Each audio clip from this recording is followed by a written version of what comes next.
It's time to accelerate. Hey friends, this is Andy. Welcome to episode 650 of Accelerate. 650. Wow, that's sort of a milestone.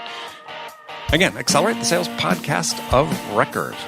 And it's also time for another conversation with my very special co-host, Bridget Gleason. Now, today, Bridget and I are going to be talking about the problem of consuming too much sales advice. Yeah, that's right, too much sales advice. That's sort of ironic, isn't it? A little bit coming from me, but yeah, I do think there's too much noise out there. And as Bridget and I talked about in last week's episode, technology enables people really easily to become an expert, quote unquote expert, regardless of whether they know anything or not. And we talked about the finding from researchers that show that actually the less you know, the more you think you know. So in today's episode, we're going to talk about the dangers of consuming too much advice, because there is a body of research that has found that can actually hurt your performance, especially if you're in those critical moments where you need to have a clear head and all you're doing is thinking about the conflicting advice you received from all these different experts. So it's really fascinating stuff, and a cautionary tale for those of us who might indiscriminately consume, that latest video about some hot sales topic on LinkedIn. So we talk about how to avoid this trap of empty sales knowledge in today's episode, so make sure you join us. If you'd like to see the show notes for this episode, go to andypaul.com/650. And before I talk with Bridget, let me all share with you, again, great event coming up. It's the second edition of the Sales Leadership Accelerated Mastermind, SLAM. SLAM, it's for SaaS sales leaders. We call it SaaS Slam for short. And SaaS Slam is limited to, attendance is limited to founders, CROs, and VPs of sales of high-growth SaaS companies only. And we call it an Accelerated Mastermind because in just 2 days, you will become better prepared to transform how you sell, how you scale, and how you develop the capabilities of your team to crush your goals. Past participants include companies such as Adobe, AdRoll, MarketStar, G2 Crowd, TalkDesk, and many others. And we really want to thank our corporate partners for helping us put SaaS Slam on: Storm Ventures, Outreach.io, Chorus.ai, G2 Crowd, and Membrane. So for more information and to apply for your place at the table at SaaS Slam 2, go to www.saasslam, that's SaaSSlam.com/event1. That's saasslam.com/event1. All right, let's get going. Bridget, how are you doing? Andy Paul, I can only say that I'm fantastic with that kind of an opening. Perfect. Super fantastic. Oh, super fantastic. Oh my gosh. Super fantastic. Wonderful. If you're super Great. fantastic, we may have to promote you to major fantastic or something like that. Is that a promotion? Actually, I've got something something I need to send you on my phone, a screen capture off my TV where someone, I can't remember the show. I'll find it after that. I don't mean to bore people listening, but someone calls somebody Captain Fantastic. So really? Yeah. So I quickly paused. I hit, TV's on DVR, so I reversed it when it did a screen capture on my phone, and I meant to send it to you, but I forgot. So I will do that when we're good. When we're done. But I can't wait. I couldn't believe it. It's like my ears popped. I was like, "What? Captain Fantastic." Somebody stole it. Yeah, that's right. They must have been listening to the show. Somebody stole it. We have it trademarked. That's right. All right. So last week, we spoke about this thing called the Dunning-Kruger effect. Remember that? I do, because remember, I've used it 3 times three times in a sentence to make sure that it's stuck in my mind. And then you told me that's because now I've got the Dunning-Kruger effect. I think I'm an expert, but I'm really not. Yeah. So this is sort of a little bit of a follow-on episode, but this is something really important for people to keep in mind. Is we go online, we see all this information about how to sell and blog articles and video. Oh my gosh, videos everywhere, and books, podcasts like this one. And I was reading something a couple weeks ago. It sort of triggered thought that, like, oh my gosh, we're all consuming too much of this information. It's starting to hurt us. And I'd sort of had this feeling for a while that because certainly a lot of the guests on this show I've asked about some of the challenges salespeople have and are facing, and one of the ones that comes up often is this fact that sales reps are feeling overwhelmed just by everything that's around, the demands of the job, the information flow, the tools and technologies they need to learn. I mean, you see this, I'm sure, with your own team. And but it's interesting reading something that's talking about this research that psychological researchers have done that developed this thing called the explicit monitoring theory. And the idea of this theory is that when experienced professionals think too hard about what they're doing in a particular situation, then they mess it up. They become so focused on their own actions in the moment that they lose sight of what they're ultimately trying to achieve. And you see this all the time in professional sports. Golfers, for instance, professional golfers decide to make a change to their golf swing for whatever reason. And suddenly they start to struggle with their games, right? So it was once sort of this automatic, unconscious action. Their swing starts to become unpredictable and unreliable. They struggle to keep the ball in bounds because they're trying to think about. They're trying too hard, right? Okay, what do I do on my backswing? What do I do, as I start my motion toward the ball? How do I keep the club face square? All that. And or you see it in basketball. I mean, one of my favorite examples is players that suddenly struggle to make free throws. Something that's been so automatic for them, they become paralyzed because they have a problem and they're trying to fix it. And they get all this coaching and I recall this one NBA star who was standing at the line, so paralyzed by all the help that had been given him, the advice he'd been given, that like in the middle of like a playoff game, he could barely get the ball to the rim. I mean, you could just tell he's just trying too hard. And so what I find, and this is where it started, when I read about this, things started making sense, is that this can happen to us in sales, is that as we become more self-conscious, more focused on all these tips and techniques and advice and so on that is constantly banging us, that we start sort of overwhelming. It distracts us from actually focusing on the buyer, because we're suddenly taking the focus and putting it on us instead of on them. And I was reading another report there. A psychologist called this a self-focus vortex. That you've got all these disparate pieces of advice floating through your head about what you should be doing. And again, we get distracted by it. And it's almost like a form of multitasking, right? We're incapable. Science is unambiguously clear that as humans, we're incapable of multitasking. Well, it is a form of multitasking when we're trying to be so consciously deliberate about implementing all these pieces of advice floating in our head and communicate effectively with the buyer.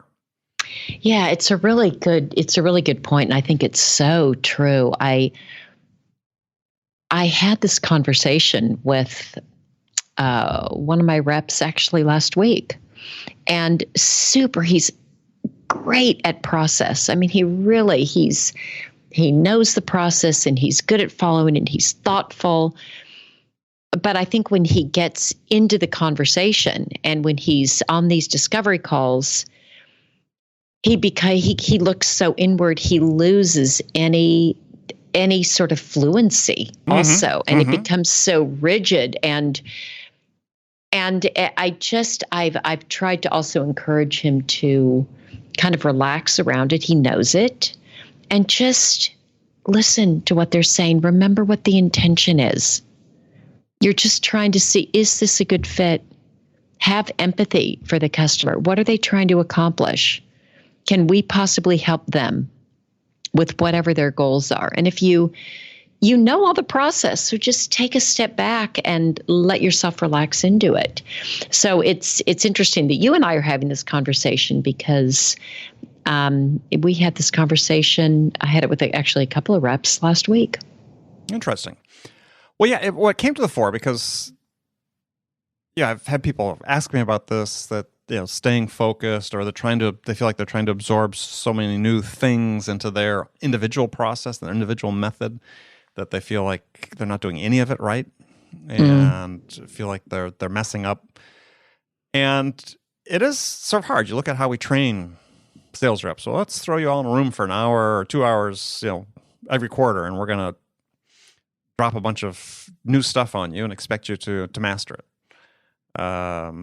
Or you're listening to a podcast, or you're reading, taking 20 minutes every day morning and reading all these articles on LinkedIn, and some make sense. Some might even be good for you. I'm sure many of them are good for you, but you can't take them all in at once. And so what this explicit monitoring theory is saying is that, you got to find a better process for how you absorb and adapt new methods, new techniques, new tips, and so on, new actions into your process. Yeah, it's. I just think about how some of these things are also, I don't want to say that they're hard to teach, but it strays a little bit from some of the very traditional, let's say, sales training that's so focused on process. And as you have often said, we forget about the customer in the process. So how are we able to really I think when you and what I said to this rep who I work with is, I think when he just gets more comfortable and feels more confident, this won't be an issue for him anymore. Mm-hmm. Well, I think, certainly I think that's part of it. But I think the other thing that we need to teach people is that they need to look at their individual processes as, so I guess we could use almost like a funnel. And, part of the problem is that people have is they're filling the top of the funnel with all this new knowledge, and the opening at the bottom is too wide. What they do is they need to narrow that opening at the bottom of the funnel, and have a process that really emphasizes sort of serial adoption of new techniques, new behaviors, new processes, rather than concurrent adoption of multiple changes in your selling process. And this is something I've been teaching for a while. Years ago, I'd read this article about researchers at MIT had studied the best practice for integrating changes into a process. And the thing is, it was so blindingly simple and commonsensical that it almost was one of these things almost laughable that you need to have an academic study about it. But I think we did, and so what they said is that the most successful changes in a process are made and mastered one at a time. And so if you think about this in your own personal process for, you want to change some element of your individual sales process, sales behaviors, first step is just, and I'll give it to you, the process that you should go through is, the first one is just choose one new behavior. A tactic, a technique, a method, something that you want to use in your selling. So that's step one. Step two is visualize. Spend some time visualizing how you'd use this changed behavior with your buyer. Visualize what their response to it will be. Game out in your mind. Play out various scenarios about, if you do this, what will they do?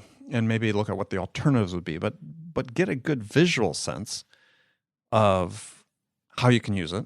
And then with a manager or a peer, practice it, role play it multiple times. I recommend people role play it at least 10 times with others internally before they go out and try it on a buyer. Just make sure you're comfortable doing it in action. You understand what the words are. You understand how the words flow in sequence, or maybe different ways you may use it or position it with the buyer. And then your fourth step is go try the behavior with the buyer, and one buyer. And test variations with another buyer if you don't get the results you want, but keep practicing it with just a few buyers until you get the results you want. And then once you've sort of mastered it, then just use it with everybody else. And then its execution sort of becomes automatic, and you get to the stage of what some researchers call the unconscious mastery. What you want, right? You want to be unconscious mastery of it. as opposed to at the beginning where you're consciously incompetent with it in the nicest way possible, right? Anytime we start something new, we're sort of consciously incompetent. And we progress through the phase until we're unconsciously mastered. Exactly. I mean, it's a necessary phase to go through. Right. So if you do this process, one change at a time, that's really the key. One change at a time. Choose it, visualize it, practice it, try it out, master it. As soon as it becomes unconscious in your use of it, then you can choose the next behavior that you want to try to implement into your process. Yeah, and I think that the role playing and the practice is irreplaceable as a step. It is, and it's people look to managers to sort of kick that off, but I think that sales reps have to get to the point where they're comfortable working with their peers to say, hey, can I take 5 minutes of your time? I just want to try something on you a couple of times. And do it. Now, what you may find, actually, if you're doing that as an individual, that you start inspiring other people and saying, oh, well, Bridget's doing this, huh? Well, that's cool, Bridget. I'm going to use what Bridget's doing. And maybe you start inspiring a broader change, right? And you're showing people some leadership. But try it out with peers, try it with managers. Just make a nuisance of yourself so you can feel really comfortable before that first time you go out and try it with a buyer, that you at least know how to say it instead of stumbling all over yourself. Yeah, I used to, when I was, early on in sales, and you and I both talked about how we would have weeks and weeks and weeks of sales training and role playing and practice. So it's very familiar. I don't know if it's ever comfortable, but it's very familiar. And I always did a lot of just practicing on my own, where you and I, we've talked about this also.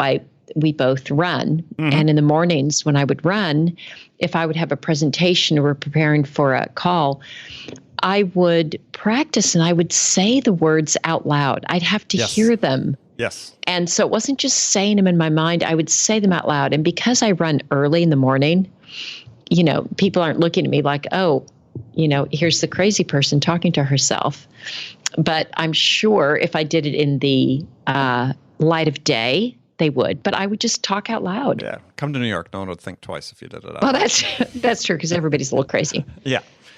But it's absolutely true. It's one thing to visualize, and I'm huge on visualization. So if I've got a presentation, if I'm giving a talk, if I've got an important conversation coming up, yeah, I'm gonna play that through in my mind many, many times. But then, yeah, I'll say it out loud all the time. Yes. I mean, you got to hear it. We have that auditory piece. Well, because you don't know how you're going to put the words together, right? I mean, so I'm assuming the behaviors that we're talking about, in most cases in sales, they involve conversation with another human being, is, yeah, you may think, okay, I've thought this through. This is exactly what I want. Yeah, without rehearsal, you're going to stumble on those words. So, right. Yeah, take away some of that uneasiness, the jitters, the uncertainty with the first time, and yeah, find a peer. Well, if worst case, as you talk about, do it yourself, right? Yes, say the words at a minimum. Yeah, but at a minimum. We'll say them multiple times. Like I said, if you're gonna do role play, the number is 10. Do 10 role plays, and yeah, unless you're talking about an hour-long presentation, it's not going to take that long. If we're talking about, hey, opening gambit with a prospect, or something a discovery question we ask, or something we do in a presentation. Yeah, unless it's, I don't usually ask people to listen to me give my 45-minute talks before I give them, but I'll practice them 10 times. I mean, that's the bar I set for myself. If it's a new talk that I've never given before, I'll practice it start to finish a minimum of 10 times before I give it. It's a good practice, a good habit, just a good part of your process. Yeah. And if you're practicing these things, and you may have heard this before, if you don't have somebody else, don't practice looking in a mirror. Just look at a wall. That's better. You're not going to be so fixated on yourself. You may miss something. So, okay. So summarize. Not that we don't think you need to learn. You absolutely, there's nothing to discourage you from learning about sales. It's essential you keep learning. It's just how do you absorb that learning into your process? And so if you think you can learn 10 things and implement 10 new things in a day, it's not going to happen. Prioritize the things that are most important for you. Maybe you need input from your manager. But other than that, implement the thing one at a time. One new thing at a time. Master it. Then rinse and repeat. Amen. Amen. Okay. The Amen. Church of Sales is adjourned for today. Is adjourned. That was the benediction. Everyone. All right. Yes. Short benediction. Everybody can retreat now. So, Bridget. Andy, as always. As always, we will chat with you next week. Friends, thank you for joining us as always. And we'll look forward to having you back here next week. All right. Have a good one.